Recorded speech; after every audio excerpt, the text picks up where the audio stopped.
Good evening and welcome to the Bhoycie Bus. It's the post-match piss show. I am your host tonight, David Logue. We missed out on the Tuesday ticket, but luckily I am joined by none other than Mr. P.M.P himself, Terry. Terry, I dare ask, how are you doing, mate?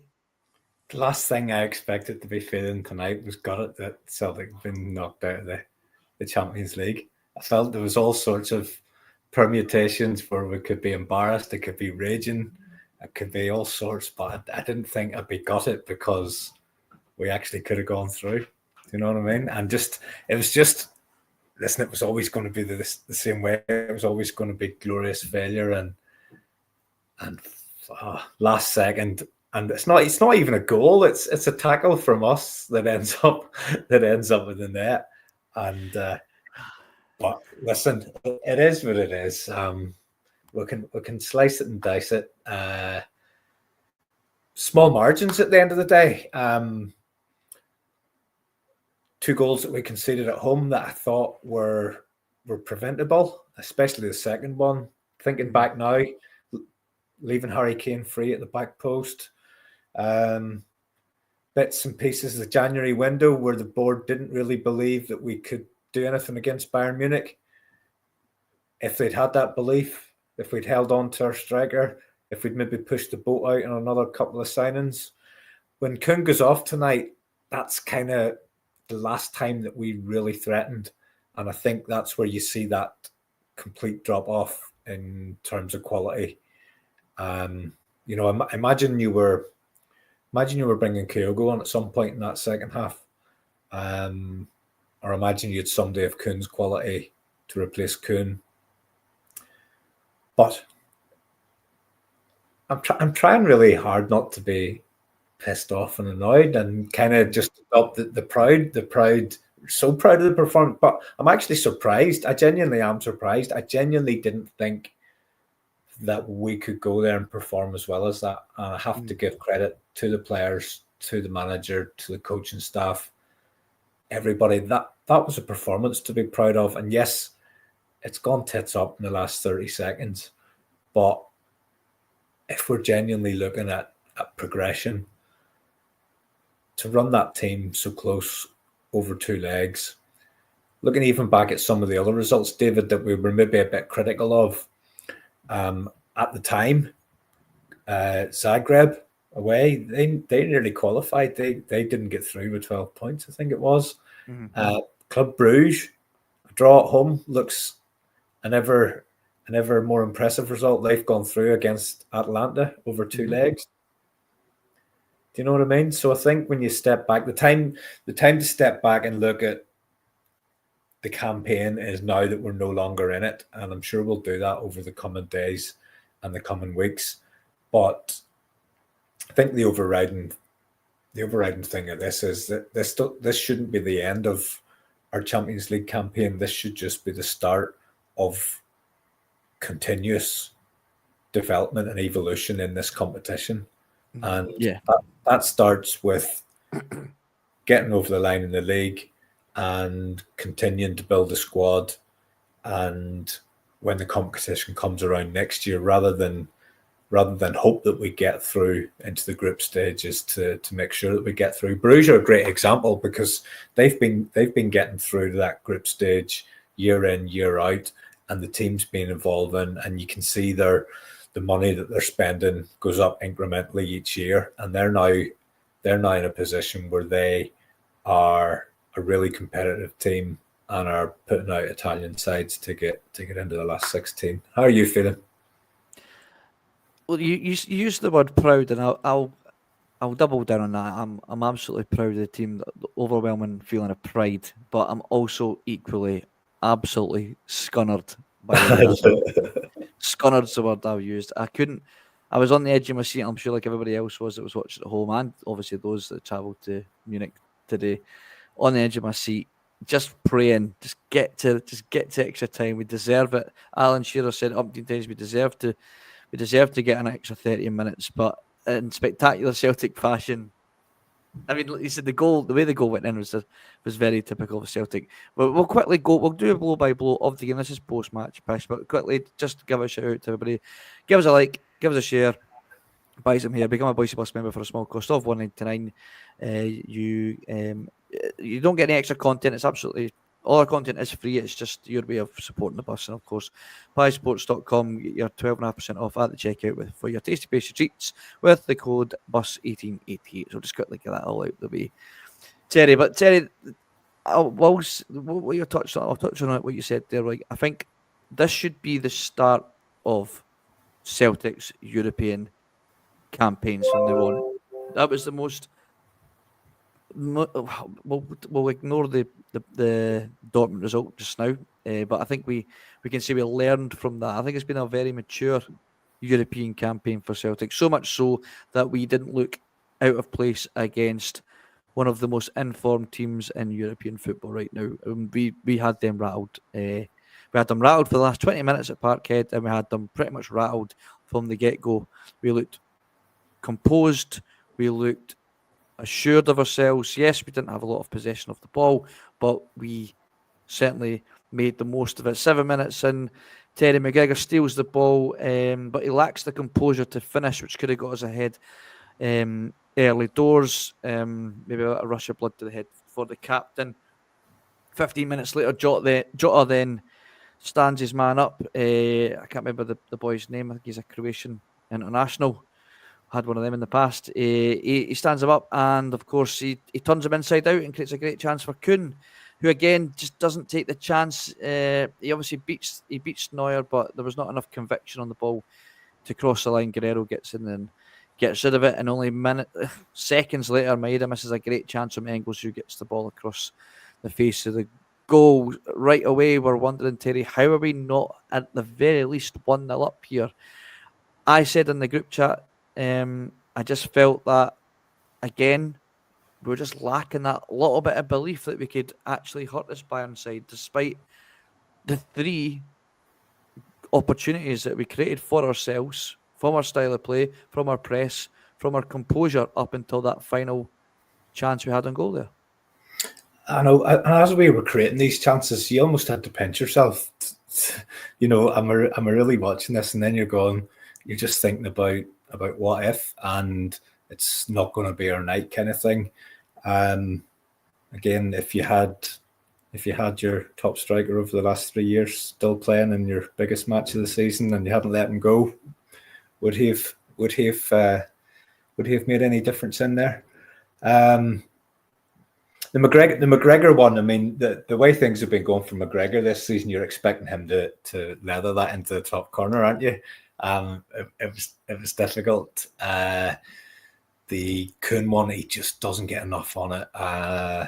Then you've got Maeda. He just couldn't get his legs sorted out. I think he's trying to go for it with his right foot, whereas if he maybe tries to go for it with his left foot, he's got a better chance of getting on the end of it.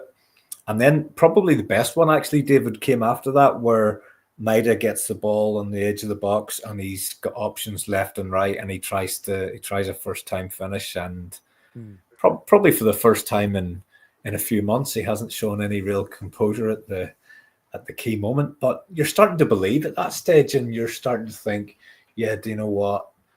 You know, we're giving this a good go here, and I don't know what I expected really in terms of Bayern Munich. I suppose what I expected from them was last week's first half, just constantly for the whole 90 minutes tonight. But it never really got like that. I mean, Elise looked dangerous every time he got the ball. But apart from that, you know, I know Schmeichel made a few decent saves, but you know, it wasn't one of those nights where it's just total dominance and they're shooting in and you're just thinking they're going to score on their next attack. I thought Schlupp did well against Elise, I have to say, and I have to give Bhoycie credit because I argued with him at the weekend. I didn't see any way the manager would not pick Taylor for the game, and Bhoycie was adamant that it would be Schlupp. And I suppose when I think about it, if my argument was Schlupp's only been about the place a couple of weeks, hasn't played an awful lot of game time, and Taylor knows the way this team works. But then I was thinking today, if we got Tierney over the line, the same could have applied to Tierney. Hasn't played an awful lot. Hasn't been playing in this team. Taylor's been playing in this team for years, and you'd have brought Tierney straight in. So it actually, on reflection, it does make sense, and I think that's probably the final kind of nail in the whether Greg Taylor stays or not. I think that's probably. I would be happy to see Sloop start every game for the rest of the season. I thought he was very, very good tonight. Yep, I'd agree with you there. I was very surprised, to be honest, Terry. We didn't obviously get a chance to discuss this between me and yourself at any point, but I was very surprised that Taylor started in the previous leg as well. I just mainly thought, Sloop, and it was mentioned plenty of times on the commentary tonight, Sloop had played with Olise for, as far as I know, at least 2 years. At least. He knows him inside out. But he might have skinned him every day for those 2 years in training. he might have, but at least he knows what he's up against there. And I think just looking at Sloop, he's everything that I think we kind of want when you're told we're going to sign a guy that's a Premier League ready player, a guy that's got Premier League experience. He's every bit of that. When you look at him, he's the physical presence, the composure he has on the ball, the pace, the power, everything that Brendan Rodgers says that he wants in a player, he has that in abundance. Even at 32, as if he's no spring chicken or anything like that. But I thought he would have started last week, and obviously he didn't. But when he obviously went with him tonight, and I think he showed all the qualities that he has that's kept him a Premier League player for the length of time that he was. In abundance tonight, he, obviously, at least he's a world class player. There's no getting him away from that. He is going to skin him at times, but I felt that we handled him very well. And I've got my notes here. I thought I'd do a Terry and I'd get my notes for the P.M.P. I didn't want to let you down, mate. I'd written down no composure, wasteful, should be 2-0. Shearer comments. We had great opportunities. We go on to really frustrate this Bayern side. We have them. Yes, they had obviously their moments, Terry, like Casper come up with a really important save from a deflected Kane shot. With 35 minutes in, we've quietened the Bayern crowd by playing a very mature European level of football. Like I said, we didn't look out of place at all tonight, and I think that's because we are of the signings that we've made in the summer and the signings we made in January. And these, we spent 11-12 million on Engels, who's played it against the likes of Bayern Munich on a weekly basis in the Bundesliga, and then we bring in a Premier League proven physical presence in Sloop. I think we're starting to see the fruits of all this, the preparation that we've gone into this league, into the Champions League. And I think, as you said, this is now the beginning of this European venture. We're going to get Kieran Tierney in the summer. We need to hold on to like Sakun. There's a lot of clubs interested in signing him. We need to try and keep this core group of players together and sprinkle a little bit more of this experience, this power, this pace that Brendan keeps talking about. And we've taken big steps, I feel, in the Champions League campaign this year, albeit getting knocked out in the very dying seconds. And I think, Dave, if there was any temptation within the boardroom to sort of put the handbrake on now after, although I thought January was disappointing, I have to say, but I did the summer as well, because I still thought we could have pushed the envelope a little bit further. But if there's any inclination there that those guys are thinking of pulling the handbrake on and going back to their budgeting for Europa League and hoping for Champions League and all that kind of muck, I think what the performance over those two games against one of the best teams in the world, it really strengthens the manager's hand, where he can say, right, look what we've been able to do. If we can add to that again with another 3 upgrades this summer, and you're getting into next year's competition, and you just keep building from that position of strength. But that's not something Celtic have ever been good at doing. But it has to happen this time, and you could see a clear plan tonight. And it wasn't it wasn't a park in the bus plan. It was an organised plan where we were going to approach the game one way whenever we were out of possession, depending where that possession was. And then when we had the ball, we were really, really brave on it. Too brave sometimes at times for my heart, because we continued to play that, trying to play out from the back against one of the best pressing teams in the game. But very few times we actually gave it away. I know there was a few times, and I know that the usual names will come up guilty of giving the ball away, but we were really, really brave in possession, and for the most part, that worked for us. And it wasn't as I said earlier, it wasn't one of those games where we're just sat in and hoping to snatch something with our only chance of the game. We put a lot into the game. We contributed to the game in a really positive way, and really good game of football at the end of the day, you have to say. And over the two games, yeah, we've been edged out, but we've shown enough there. It's not one of those ones. Yeah, it is a hard luck story, but it is also we played exceptionally well tonight, and you know what? It hasn't gone our way, but this needs to be the start. We're going to have one game to negotiate next year, and we just need to make sure that the manager gets the proper back in, and we're tooled up that game. It'll never be a formality, but we need to begin into that game as heavy favourites and get ourselves into this competition again, because the new format, I've really enjoyed it, and it's maybe because the draw worked in our favour and everything, and we might never get a draw like that again. Who knows? But I just thought the competition was, I think the new approach, there was a bit of novelty to it, but I also think the fact that you were getting to play teams. You had 4 games essentially against teams roughly in and around your level, and I think that makes it a lot more attractive for a team like us. No, I mean, it was. We'll definitely touch on the format before we go, because I totally agree. I think it's been a real refreshing format, and the teams that don't like it, or the fans of the teams that don't like it, are the big boys that haven't really got it all their way.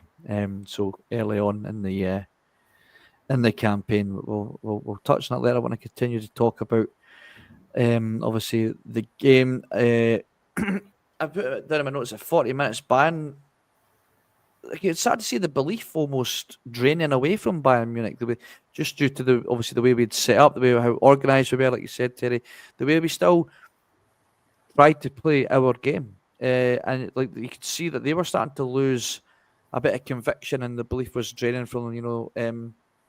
Kane obviously ends up in acres of space in the middle of our box, and he hits the bar. You're starting to wonder, and I'm sure the Bayern players and fans are starting to wonder, is this going to be our night? Not long after that, when the second half begins, 46 minutes in, Goretzka breaks free, and a huge save from Kasper Schmeichel, very reminiscent of his dad, that Schmeichel spread that he likes to do, hitting straight off his chest. He really come charging out. Goretzka could have perhaps squared it, and he might have assisted for a goal there, but I think he lost all his composure when he seen our goalkeeper charging him down. In 64 minutes, I'll jump on. Huge moment. Ida's now joined us at this point. Obviously, Jota had been substituted off. Ida makes a pass through to Maeda, who presses the ball, should never, ever win it. Wins it.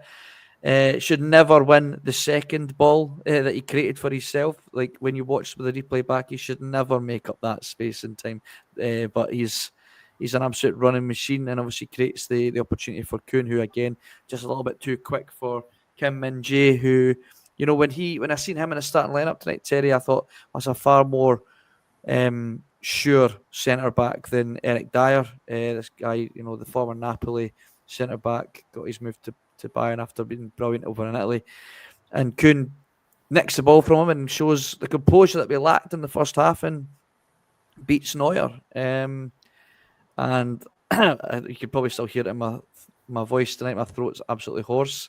The cat hit the ceiling. The dog went out the window. Like the missus almost gave birth. It was. I couldn't believe that we'd went 1-0 up. We were in dreamland, Terry. What was going through your mind at that moment when Kuhn hits the back of the net? And of course, it had to be Kuhn, the former Bayern Munich. I didn't actually see it hitting the net because my dad had already jumped up. He was in front of the TV, and then he jumped on top of me on the sofa. And I'm busy because my first thought is this will be disallowed, and he's going to have a heart attack in front of me. So I didn't actually see it. It's one of those ones. You know, but you think by everybody's reaction, it's definitely in, but you just want to double check, and then you want to wait and make sure there's no VAR intervention or anything like that. But I didn't think that centre back looked comfortable at all at any stage tonight. I know you said that he'd played well in Italy and things like that, but I thought he looked really uncomfortable the whole game. And let's face it, no matter where he's played, he's not gonna have played against anyone like Maida. But that goal just really epitomizes everything about him. Any of those two balls that he had absolutely no right to win, he wouldn't give up the lot, give them up as lost causes. And Nicholas Kuhn, real composure again from him. And I suppose the pressure was on because he's probably still thinking about that one in the first half where, he doesn't get enough on it, but he strikes it really, really clean, gives the keeper absolutely no chance. And yeah, then the dream starts to become a little bit of reality. But then not long after that, he picks up the knock, and he kind of knew as soon as he'd done it, he was coming off. He wasn't putting up any real sort of resistance or looking as if he would be able to shake it off. So don't know what that'll be, but you're hoping for the best whenever Yang comes on. To be fair to him, when he came on last week, he did make an impact, but that game's at home. You've got the backing of the crowd. Tonight was a different animal, and yeah, his endeavour was there. But I mean, I just felt we lost a wee bit of our threat, a good bit of our threat actually. Whenever Kuhn went off. Yeah, so obviously 6 to 8 minutes in, Kuhn, he goes off injured, and Yang comes on, and I was hopeful that we were going to see that cameo appearance that we seen last week. It wasn't to be. Yang. I think the occasion again just a little bit too big for our Yang, and the shirt's still a little bit too heavy for him. He didn't really do too much when he came on, Terry. Obviously, he did get the ball. I think it was out to Engels, who created a great chance for Maeda, who again shouldn't really be getting there, but he gets a diving header in at Neuer. But Neuer, obviously, it's no problem for him. We started to ride our luck 73 minutes in. Goretzka misses a great chance. But I do feel that Celtic really had Bayern looking desperate from that point on. There was a lot of shots from outside the box. Just a lot of kind of almost fuck it, let's just see what happens moments. What I failed to mention, obviously at half time, we didn't see Harry Kane come back out. He obviously felt the effects of a facial injury that he received on the weekend. And obviously you could see that they were missing a centre forward there, because I think Sane puts a great chance into the box that nobody gets on the end of, that you would expect a centre forward to get on the end of. 78 minutes in, we get a free kick, but it hits the wall and drops straight to Kimmich, who stings the palms of Kasper Schmeichel. Who again, I just want to say, he had a great game. Another unbelievable addition to the side, and it's great that we've got him signed up to another contract, Terry. 80 minutes go by, and the stats flash up that Bayern had 18 shots at this point on our goal. Celtic had 5. Of course, it's still 1-0. I was really starting to believe at this point, Terry, that we could get this to extra time. We see the 4 minutes of added time pop up, and I started to wonder where they were getting that from. But of course, it was obviously the Kuhn injury, and obviously the celebration and the goal. And of course, Kimmich again just starts shooting for distance. I'm thinking this is all wrapped up, Terry. We're getting 30 minutes. We're going to have to give you a message and say, are we going on at 11? But it wasn't to be. The ball comes into the box. Kasper makes a great save, but can only parry it right in front of Cameron Carter-Vickers, who just tried to clear the ball, but unfortunately, like you said earlier in the show, Jonathan Davies, is it Jonathan Davies? I think it is. Alfonso. Alfonso Davies. Jonathan David is his Yeah. Canadian teammate. I'm getting mixed up with. Alfonso Davies tackles the ball, hits off the post, and goes in. And as you say, it was the most Celtic thing to happen to us in Europe. I was absolutely scunnered, but I'm just seeing it on the replay there again. So if I need to watch that, Terry. Yep, that was it. It's all she wrote. And like I said, I'm absolutely proud as you can be of the boys' performance. I really felt, Terry, that we overall in that 90 minutes, 94 minutes, we looked like a Champions League level team. Did look as if we belonged, and I don't know what your thoughts. I've been thinking about Schmeichel. Just, I know he's only been with us for half a season, but just in terms of where I would rank him against other goalkeepers that I've seen at Celtic, and probably the two best before him, I'm thinking Boric and Forster. But he has to come right into that conversation, and he makes all the saves that you expect him to make. So when other teams are shooting from outside the box, you're not expecting him to be beaten. Whereas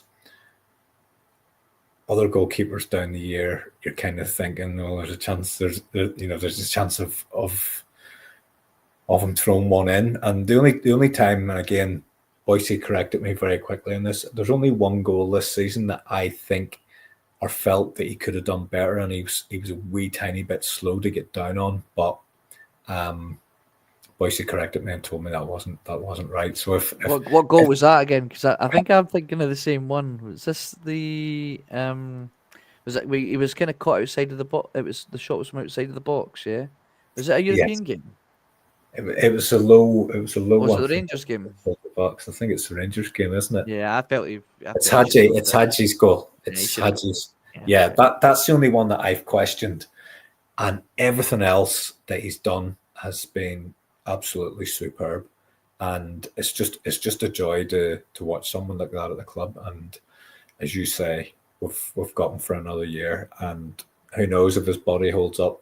You never know what happens after that. But Bayern were knocking on the door, David. I think it's fair to say. But as the chances keep going a begging, you can see the frustration in the players' faces. They're starting to run out of ideas a wee bit. To be fair to the crowd, the crowd stuck with them the whole way through it. That end that were behind Kasper Schmeichel, they just never stopped from first minute to last, and they finally sucked the ball in just at the end. But see whenever there was 4 minutes came up on the board, I was actually still thinking at that stage, there's a chance we get one here, and if we get one, we're through without extra time, without penalties. I was also thinking as well, if this goes to extra time, I'm just going to message David. I'm not going on at 11 o'clock.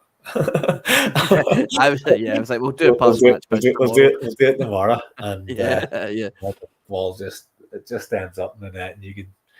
I never want to see that goal again, to be honest. Well, I'm gonna walk you through it again quickly because there's a lot of people in the chat saying that Dyson was fouled in the build-up. Well, that's the bit. That is the bit. That's the first thing. And they didn't go back to look at it. They didn't show a replay until after the game, and I seen a replay after the game, and he goes down holding his face, and after the game, I think Sutton said, I don't think the referee has seen that.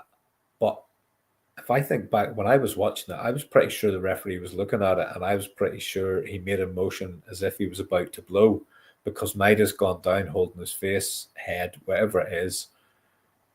He's supposed to blow if there's a head injury, and he's let the play go on. And yeah, there's been a few more passages, but if he stops the game at that point, then we're having a different conversation, and we're probably still playing right now. So I don't know what's happened there. I wouldn't mind getting another look at it. But even if it wasn't a foul, if the player goes down holding his head, be it gamesmanship, sportsmanship, whatever, the referee's supposed to blow for it. Do you know what I mean? Yeah, yeah. Like I said, I can't really comment. I didn't see it. There's a lot of people sort of saying that he was like it was like a knock to the face or something. But yeah, like I said, it wasn't to be. We'll not linger on it too much because there is really no point. But yeah, just quickly before we go, I want to touch on what you're saying about the this new format because we've seen Feyenoord and Bruges get through into the last 16 tonight, and I don't watch a lot of Dutch football and I don't watch a lot of Belgian football, but we've all heard of these teams. You know, they're big clubs and they've been you could argue punching above their weight for quite a while. But do they get to the last 16 if it was still the old format? And I'm not so sure. Do we get as far as we did in that tournament? As we did in the tournament this year on the old format? Hard to say. If buts and maybes, but I like it and I hope it's here to stay. I'm not sure if it will stay. I don't know because I say like say Real Madrid, the Man Cities, even Dortmund's. I don't think they particularly liked this new format. I see it Because though, David. I just see it as a precursor to this European League type thing. I think it's just going to grow and grow, and that's the first step on it is to increase the number of games, and it'll come in gradually. It'll get bigger. There'll be even more games, and before you know it, midweek it'll be the European League. That's how I think it's going to work. I just seen it coming up there on the Sky Sports ticker as well. Real Madrid have threatened to leave La Liga because of refereeing bias against their team. oh, all right, it's starting to Well, they still want that European League, don't they? So I think they're going to try and Just going back push. to your point there, then though, but I know you've said would all the teams that have got through and that kind of thing. But look how many times, even in recent years, Real Madrid, sorry, have just scraped through the group and then they end up going on and winning the thing. So even in the old format, it wasn't just always the top two seeded teams always got through. But I genuinely think this format does give a better opportunity to clubs like us. So I think so far gone through. You've got Feyenoord tonight. You've got Bruges. Benfica have also gone through. Um, I mean, that could so easily have been Celtic. That could have been Celtic, Benfica, Bruges, and Feyenoord going through on the. But anyway, Munich are there. Then you've got opportunities for other teams.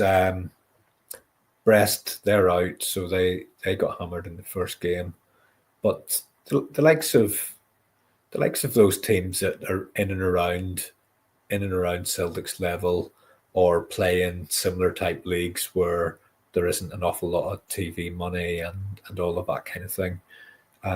They've been able to make their mark on it, and surely we don't go back to the old budgeting for worst case scenario. Surely that doesn't happen this summer.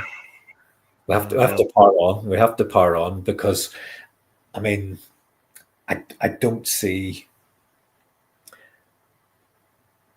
Scottish football being enough for Celtic anymore. Yeah, I've outgrown it quite a long time ago. Yeah. I mean, what And are we? how do we appease? I mean, you That's need to find a way to appease these players. Like we need to. If you want to try and keep the Kuhns and the Engels and the Maedas, But I you think know, I think even that performance tonight, that if you go to try and sign a player next summer, and you're maybe going for a higher caliber player, that result, albeit we've gone out, that result will still reverberate around Europe, and the positives, um, the positives that Celtic have been given by anyone that watched the game, you know, at some point in the future, that could be the difference in some guy signing for Celtic or signing for an Ajax or a Porto or some of those kind of teams that you're kind of competing with for players. yeah. Well, we've had 35 minutes, Terry. We're both up early tomorrow, so We'll call it quits there. Obviously, Bhoycie wasn't able to make it tonight. He's under the weather. He's been on the Carrpool all day, I'm sure. So he'll be feeling right as rain, and we'll see him again soon. Obviously, back to domestic football this weekend. Terry, who we got just before we go? Hibs on Saturday midday. Hibs on Saturday midday. So listen, do you know what, David? I always say, I don't really care who Celtic are playing. I enjoy watching them, and I'll get to sleep somehow tonight. But when Saturday comes round, I'll be excited, looking forward to that game. And then again, I know it's a domestic game. I know we're clear at the top of the league, but I just get an enjoyment out of watching the team, and they'll have to pick themselves up from that tonight, and the manager will have to pick them up, and he'll probably rotate a little bit and bring in some of the guys that didn't get any game time tonight. I thought it would have been brilliant for wee McCowan to come on at some point. He was going to get on. I thought Engels was getting a bit tired, and Hitati put a lot of work in as well. And I just thought at some point, but I think what he was maybe afraid of was he was down to his last sub for normal time, because you're only allowed to stop the game 3 times, isn't that right? In the 90 minutes, he'd already made 2, so he's maybe thinking, if I make 1 here and then somebody else goes down with cramp or something or gets hurt, then I'm down to 10 men. So don't know. But anyway, Saturday comes round, we'll be up for it, and that's it. Back to domestic dominance. Domestic stuff. Yeah, like we enjoy. Like you said, I just enjoy we're an enjoyable team to watch just now, Terry. Not only in domestic football, but despite minus the wee blip in Dortmund, we've been an enjoyable side to watch this season in the Champions League, and even for the neutrals and all the the guys on Talk Sport that like to throw shade our way. I'd be very surprised if they're throwing digs at Celtic tonight and talking about that we shouldn't be competing in that. We shouldn't even be getting into that competition. I think that's hopefully put that to bed. But until next season, Terry, where we go on and we'll have to go through the qualifiers and get back into the tournament. I just want to know who's pressing the button for the draw. Oh yeah, well, that'll be interesting. But yeah, we'll call it quits, Terry. I'm sharp. And I'm sure you are. See you later. We'll catch you next time. Okay. See you later. Cheers.